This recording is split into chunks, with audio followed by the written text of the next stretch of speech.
Pemirsa, paket ekonomi jilid 12 ternyata belum sepenuhnya berjalan usai dirilis Presiden Joko Widodo pada 28 April silam. Salah satunya berkaitan dengan pendirian perseroan terbatas PT dan pengurusan sertifikat tanah.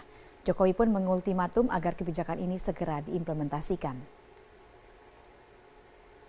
Hal ini disampaikan oleh Jokowi dalam rapat kemudahan berbisnis bersama jajaran menteri terkait. Di sini, Jokowi menegaskan kemudahan memulai usaha dalam paket ekonomi jilid 12 harus dijalankan, jangan hanya menjadi aturan tertulis saja. Sehingga kemudahan dalam mengurus perizinan memulai usaha benar-benar terjadi. Selain itu, kebijakan ini dinilai bukan hanya terkait kemudahan memulai usaha, melainkan juga untuk mencapai peringkat layak investasi atau investment grade rating. Pada paket ini ada pemangkasan 94 prosedur menjadi 49 prosedur sebagai indikator kemudahan berusaha. Jokowi menargetkan peringkat kemudahan bisnis Indonesia membaik dari peringkat 109 ke 40. Saya minta langkah-langkah perbaikan dalam paket kebijakan ke-12 ini betul-betul jalan di lapangan dan betul-betul berubah secara nyata. Jangan sampai hanya di tertulisnya, tapi lapangannya belum sesuai dengan apa yang kita inginkan. Saya lihat misalnya urusan pembuatan PT, misalnya mengenai hari dan biaya masih belum. Kemudian yang berkaitan dengan sertifikat tanah juga hari dan biaya juga belum, ini agar diikuti di lapangannya. Dan perbaikan perubahan juga harus sampai ke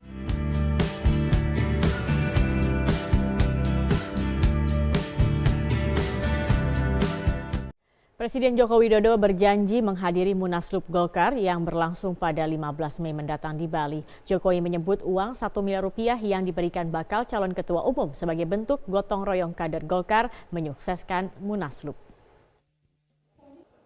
Di tengah kontroversi uang 1 miliar rupiah sebagai syarat pendaftaran calon ketua umum Partai Golkar, Presiden Joko Widodo memastikan bersedia hadir pada Munaslup Golkar yang berlangsung pada 15 Mei mendatang di Bali.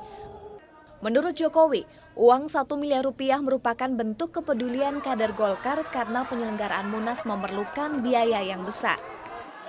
saya akan datang ke Munas Golkar. Ya, insya Allah saya akan datang. Yang namanya Munas itu kan memerlukan biaya. Nah, biaya itu dari mana? Ya mestinya dari gotong royong semua anggota.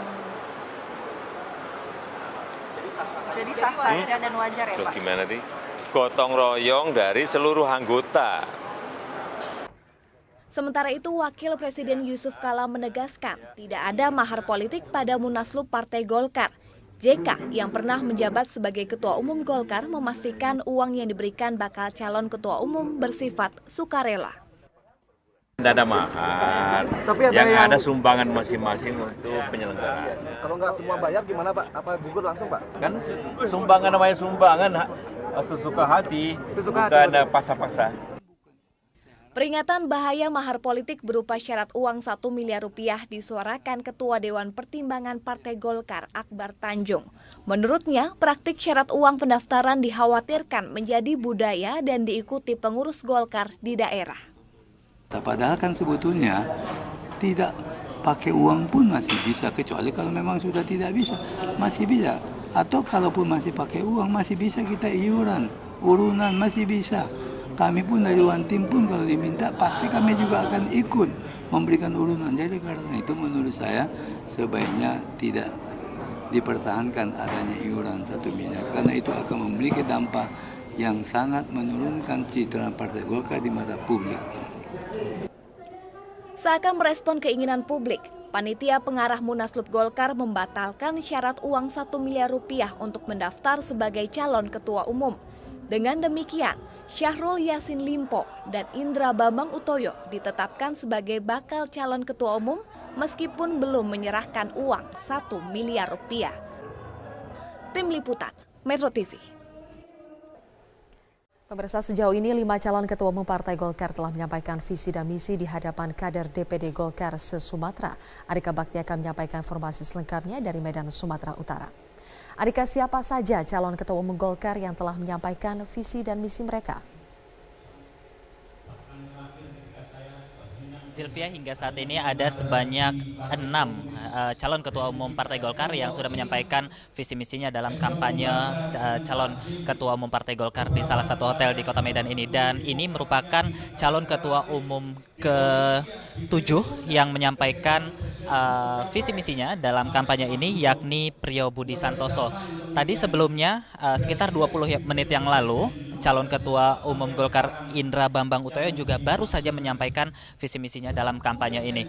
Dan memang untuk pemaparan visi misi ini, Zilvia, sudah berlangsung sejak Minggu malam kemarin. Ada Setia Novanto dan Mahyudin yang menyampaikan visi misinya pada malam kemarin. Kemudian tadi pagi dilanjutkan oleh Ade Komarudin, kemudian Aziz Samsudin dan juga Erlangga Hartanto. Dan memang nanti setelah seluruhnya menyampaikan, seluruh calon ketua umum Partai Golkar ini menyampaikan visi misinya di Kota Medan ini, maka kampanye akan dilanjutkan di Surabaya, tepatnya di depan seluruh DPD 1 dari Pulau Jawa dan Kalimantan pada 11 Mei mendatang. Dan sementara untuk kampanye terakhir nanti akan dilakukan pada tanggal 12 Mei di Bali untuk menyampaikan visi misinya di depan pendukung dari Indonesia bagian tengah dan Indonesia bagian timur. Zilvia. Andika, sejauh ini sudah 6 calon ketua umum Partai Golkar yang menyampaikan visi misi. Apa saja isi dari visi dan misi mereka? Zilvia, setelah kami menyimpulkan ini hampir seluruh calon ketua umum Partai Golkar dalam kampanye menyampaikan keluhannya terkait dengan kaderisasi, Zilvia, yang artinya kaderisasi menjadi salah satu pokok permasalahan yang dialami oleh Partai Golkar saat ini. Dan salah satu parameter yang digunakan oleh salah satu calon ketua umum yang menyampaikan kampanyenya tadi adalah jumlah kursi yang diperoleh pada saat pemilu berlangsung pada beberapa waktu lalu, yang dikatakan bahwa jumlah kursi yang diperoleh oleh Golkar ini terus menurun setiap tahunnya, dan ini merupakan salah satu contoh minimnya kader yang ada di Partai Golkar saat ini. Kemudian juga tadi disampaikan oleh hampir seluruh calon ketua umum Partai Golkar ini terkait dengan langkah yang akan diambil, yakni akan melakukan konsolidasi kepada kader di tingkat 2 hingga tingkat kecamatan, yang artinya, Zilvia, konsolidasi bukan hanya lagi dilaksanakan di tingkat 1 ataupun tingkat provinsi, tapi juga kabupaten, kota, bahkan juga kecamatan. Dan yang tidak kalah penting, Zilvia, siapapun nanti yang terpilih menjadi ketua umum Partai Golkar di sini mengatakan bahwa pihaknya siap untuk memberi dukungan sepenuhnya kepada pemerintahan saat ini yang dipimpin oleh Jokowi JK. Zilvia. Andika Bakti melaporkan langsung dari Medan, Sumatera Utara. Dengan adanya Bapak dan Pak Indra yang tidak memberikan sumbangan lah, katakanlah sekarang ini ya, merasa apa yang lain kan sudah memberikan uang, kemudian juga dibeberkan harta kekayaannya, sementara Pak Indra dan Pak Syahrul karena waktu saat itu belum lolos dinyatakannya, akhirnya tidak dibeberkan soal harta kekayaan. Dan Bapak merasa nggak ini menjadi kelemahan saya nih karena saya tidak memberikan uang itu, begitu? Tidak ada. Saya pikir kalau inilah kedewasaan politik yang ada di partai besar ini. Saya menganggap bahwa akhirnya ada kesadaran bersama seluruh steering committee dan organizing committee untuk secara bijaksana melihat persoalan yang ada.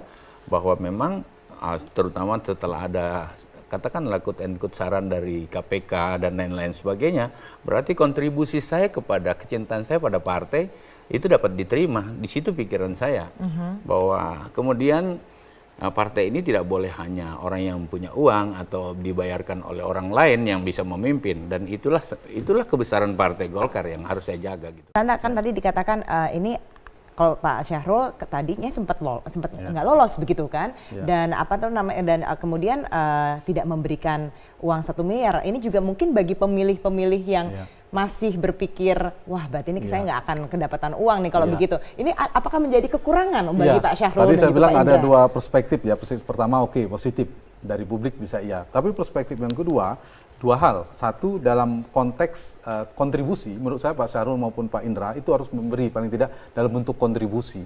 Kontribusi itu ikut urun rembuk untuk membiayai perhelatan bersama, arena bersama yang sifatnya sukarela. Itu satu hal.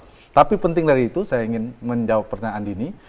Kalau tidak ada perubahan mendasar, tidak ada transformasi lompatan tradisi pemilihan ketua umum di Partai Golkar, di mana logistik menjadi salah satu faktor penting terpilihnya seorang calon ketua umum, maka ini menjadi titik kelemahan bagi Pak Syahrul Yassin Limpo. Karena paling tidak mereka kan membaca Pak Syahrul jangankan mau bagi-bagi ke kita ini, dengan 1 miliar pun tidak misalnya. Nah, jadi tergantung nanti bagaimana Golkar akan berubah atau tidak. Saya sering memetakan pemilih-pemilih Golkar itu dengan 3-4 karakter. Karakter yang transaksional, mereka basis utamanya adalah motifnya motif ekonomi, maka yang kelompok ini agak sulit akan mendukung Pak Syahrul. Tetapi kan belum tentu semuanya karakternya seperti ini. Bisa karakter yang kedua. Karakter yang kedua adalah karakter legal protection. Mereka memilih itu untuk sekuritas hukum. Jadi kalau ketua umumnya ini, maka saya aman. Kan kebanyakan kepala daerah juga ya, Pak Syahrul, pengurus DPD dan seterusnya. Dan itulah relevansi kenapa dukungan pemerintah menjadi penting dalam pemilihan calon ketua umum Golkar.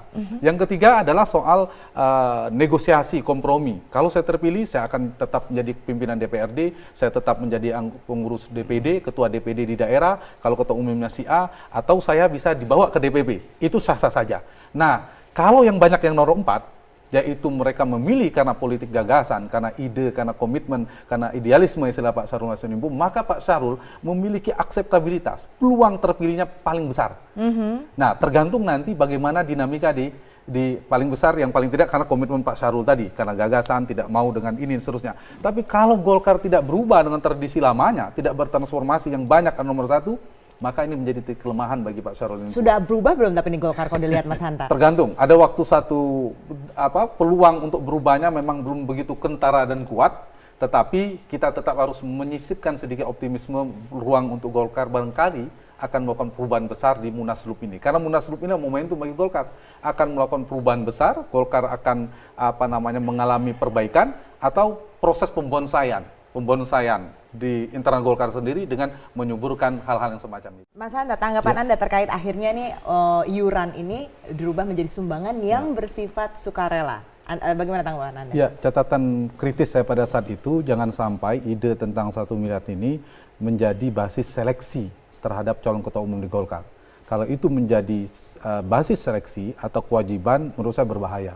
Karena berbahaya, karena ini akan merugikan citra Partai Golkar, kemudian ini memperkuat tradisi politik transaksional, politik uang di Partai Golkar, dan ini tidak boleh kewajiban. Dan ini yang perlu saya pikir diapresiasi terhadap panitia ST, terutama di komite pemilihan, kemudian meloloskan 2 orang kandidat. Sekaligus saya mengapresiasi Pak Syahrul Yassin Limpo dan Pak Indra Bambang Utoyo yang paling tidak punya spirit untuk tidak mengikuti alur, terjebak pada alur memulai menjadi calon ketua umum Golkar itu ternyata harus punya uang banyak. Nah, paling tidak itu yang paling tidak ada pesan yang sedikit ditangkap oleh publik yang lebih positif. Tetapi meskipun kalau yang kewajiban ini paradigmanya diubah bersifat sukarela, misalnya Pak Syahrul bisa menyumbang, Pak Ade Komarudin bisa, siapapun bisa dengan sesuai kemampuannya, itu menjadi positif sebenarnya. Gotong royong, iuran, dan itu Golkar memberikan tradisi bagaimana mengelola partai secara modern, yang transparan, bagaimana mengelola pendanaan partainya, pendanaan munaslupnya, sekaligus menggairahkan seluruh kader-kader untuk terlibat dan paling tidak meminimalisir kemungkinan politik transaksional, politik uang di Partai Golkar. Dengan syarat memang komite etik diberi betul-betul kewenangan yang kuat, jangan sampai terjadi dan seterusnya. Itu poin penting yang saya katakan sejak awal. Kalau ini tidak menjadi basis kewajiban sifatnya, maka itu bisa dikelola. Tidak boleh ada uang beredar di luar uang yang dikelola oleh oleh penyelenggara. Itu positif. Misalnya kalau ada uang yang beredar di luar itu, maka komite etik bisa mendiskualifikasi calon yang ternyata melakukan politik uang di luar itu. Kemudian mendiskualifikasi, menggugurkan hak suara yang dimiliki oleh para pemilih DPD dan semua 500 sekian yang dimiliki pemilik suara itu, maka bisa digugurkan. Itu komitmen itu yang lebih penting, sekedar dari 1 miliar, 2 miliar, dan seterusnya. Yang lebih besar itu. Tapi kembali sana, maka kita tetap apresiasi ternyata 1 miliar itu bukan menjadi kewajiban, bukan menjadi salah satu parameter untuk seleksi. Nyatanya Pak Syahrul Yassin Limpo ternyata lolos dalam penjaringan calon ketua umum.